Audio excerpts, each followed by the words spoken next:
think we all could agree that we need a place that we can live on. Murphy. But the most important slide of this whole thing is this first one. I want you to just take a look at those people, right? And then take a look at the people around you. It's kind of the same group of people. You know, it's not super handsome, you know, congressman. You know, it's like we're not Tom Cruise.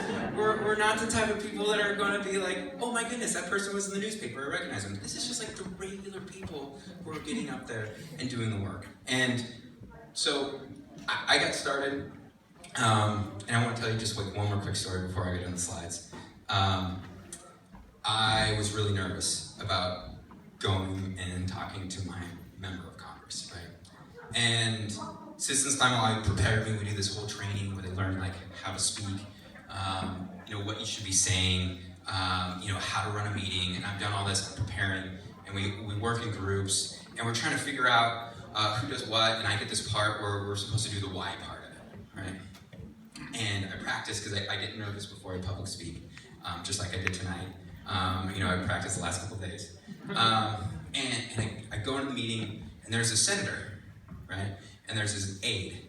And we do like, we have this beginning where we do like appreciations, you know, try to get on the good side and start to talk to him, build rapport. And then I have the role of saying the why. And I've rehearsed this, and I think of all the things I do. I'm a surfer, I care about the oceans, like my grandma, like all this stuff. And I start crying. Just humiliated. And I don't know what to do. Like, I'm in front of a senator, like my first senator. And I'm like, you know what? Damn it, I'm gonna get through this.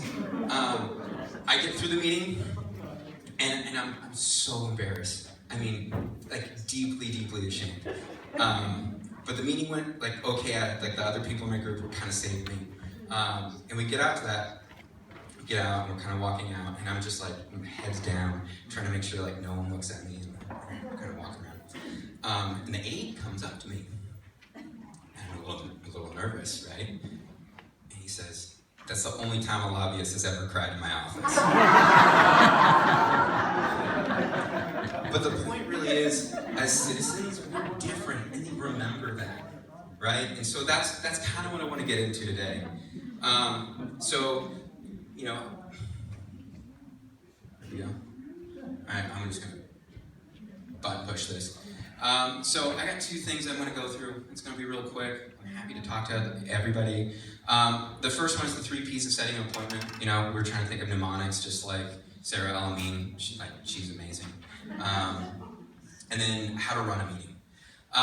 So the 3 P's of setting an appointment, it's purpose, politeness, persistence, right?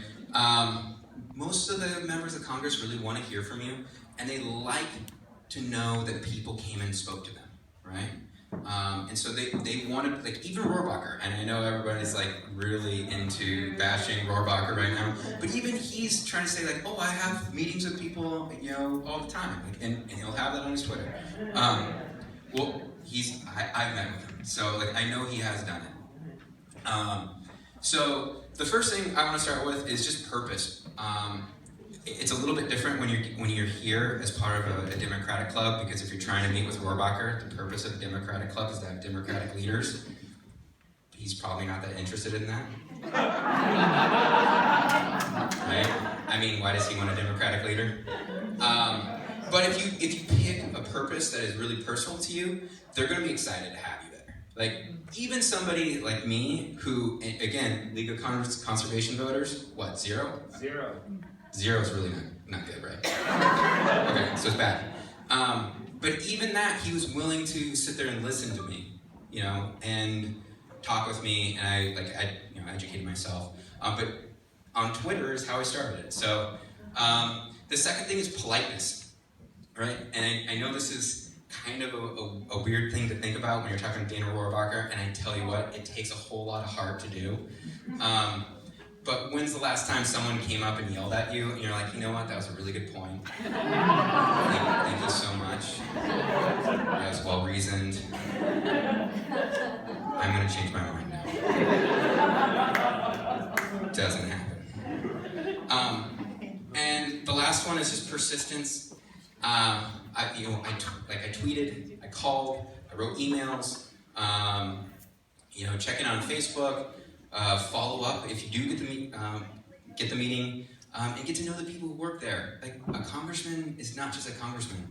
Like, I know that Justin Ahn is his scheduler in DC, and he's a really nice guy. And I know Alex Gonzalez is his scheduler in Huntington Beach, and he wants to work for the State Department one day, right? Those are things you need to know, right?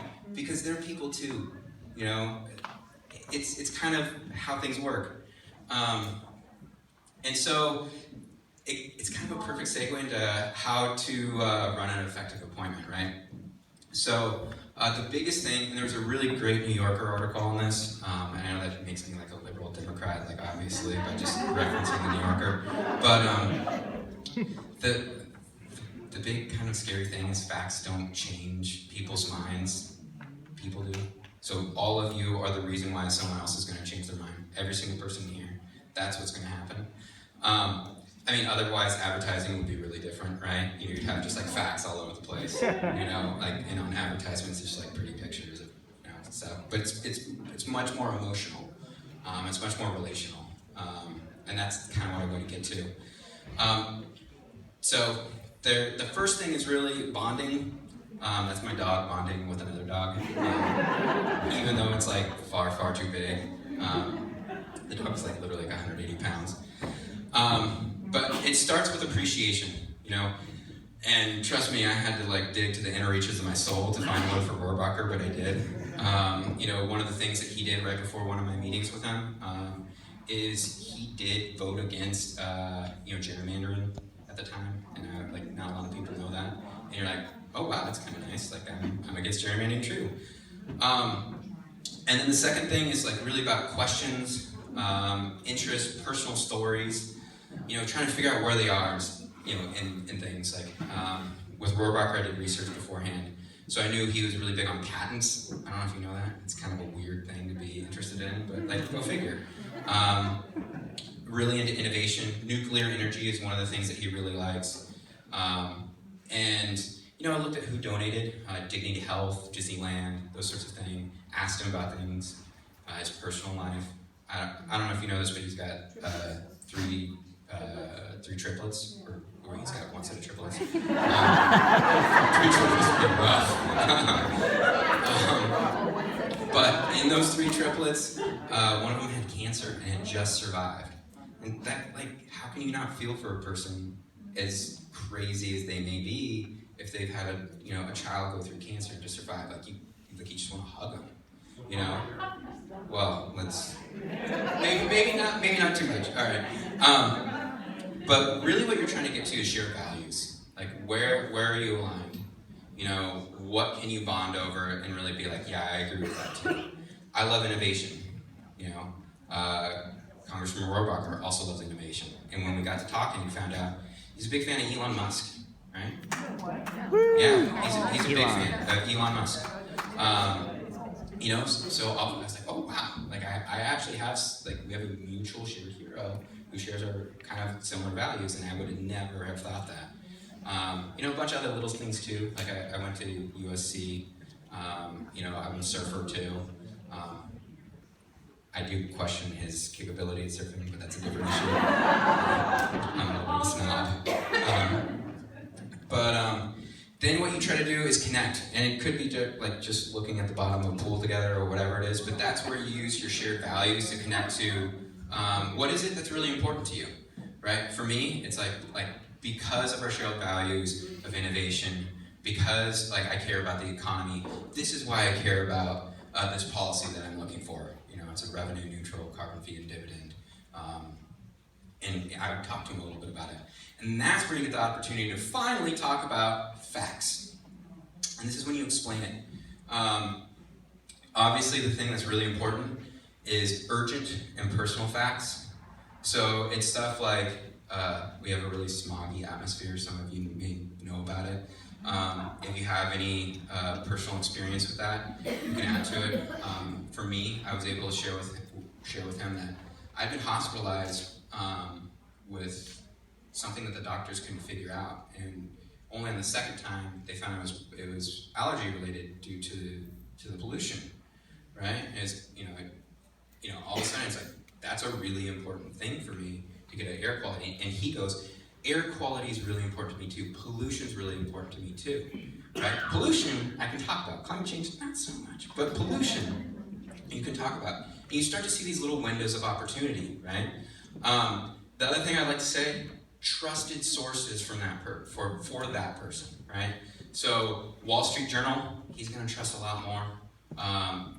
He's going to trust a lot more from other Republican leaders, But if I give him something from the New York Times or Think Progress or the LA Times, he's just going to care like as much of his League of Conservation record, doesn't zero. And then that's where you get the chance to inspire them, right? And this takes a lot because you have to let them see what this future is going to be like for them, right? This beautiful thing that they're going to be able to do. Because it's going to be hard work, especially for someone like Rohrabacher to buck against the trend, right? But what will it mean for him, So I talk about the triplets. They'll live in an area where they have cleaner air, right? They'll have less likelihood of having the same issue that I had, where they probably will be less likely to be hospitalized, right? That sort of thing. And also he kind of has this idea where he likes to think of himself as like a maverick, And so somebody is like, bucking the trend, like a really independent mind, like that would be a sign of that, and it feeds into his identity. And all through this, we've actually had a lot of successes. And I just want to share this as reasons kind of to believe that this works, right? So at Citizens Climate Lobby, we have a scientist and our policy advisor. His name's Danny Richter. And he was one of the 22 scientists that got to advise the Pope. The Pope! The Pope! There's only one Pope. It's in a great part. Into talking about the environment, what we should be doing. And he even recommended what it is that we should be doing. And it was basically our policy, right? This one on the bottom, which you can't see any of those faces because there's no way that was going to be possible. But it's the House Climate Solutions Caucus. I'm not sure if you're aware of this. It's bipartisan, and it's, it means the 1 and 1, right? So 1 Republican and 1 Democrat, right, have to join. And we have 14 on each side, right? Think of that. You always hear all Republicans are deniers. That's not true. There's hope. There's Carlos Cabral. There's Chris Gibson. And recently, and you're not going to believe this, Darrell Issa. Yes. Just joined. Yes. Just joined. But you know what? You gotta take your victories, right? He for sure is scared. But why is that? It's because people like this in this room. That's why he's scared. I mean, look around. Like, do we look that threatening? Not really. But together, yes. Yes, we do. Like, we're the people that actually make change.